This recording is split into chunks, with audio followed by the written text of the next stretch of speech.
And it came to pass, when Jabin, king of Assur, heard these things, that he sent to Jobab, king of Madon, to the king of Shimron, to the king of Akshaph, and to the kings who were from the north, in the mountains, and in plain south of Chinneroth, in the lowland, and in the heights of Dor on the west, to the Canaanites in the east and in the west, the Amorite, the Hittite, the Perizzite, the Jebusite in the west, in the mountains, and the Hivite below Hermon, in the land of Mizpah.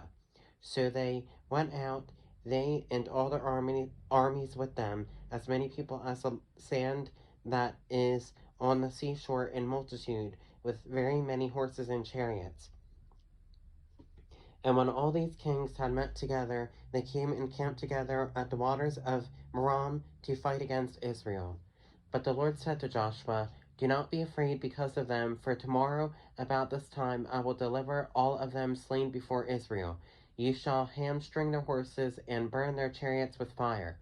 So Joshua and all the people of war with him came against them suddenly by the waters of Merom, and they attacked them.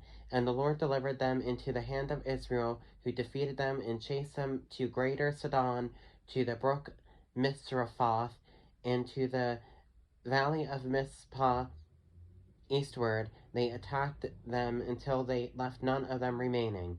So Joshua did to them as the Lord had told him. He hamstrung their horses and burned their chariots with fire. Joshua turned back at that time and saw Hazor, and struck its king with the sword, for Hazor was formerly the head of all those kingdoms. And he struck all the people who were in it with the edge of the sword, utterly destroying them. There was none left breathing. Then he burned Hazor with fire. So all the cities of those kings and all their kings, Joshua took and struck with the edge of the sword. He utterly destroyed them, as Moses the servant of the Lord had commanded.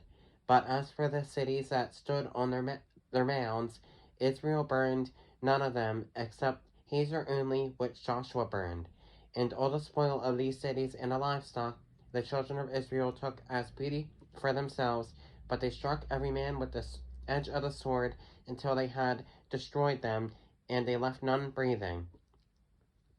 As the Lord had commanded Moses his servant, so Moses commanded Joshua, and so Joshua did. He left nothing undone of all that the Lord had commanded Moses.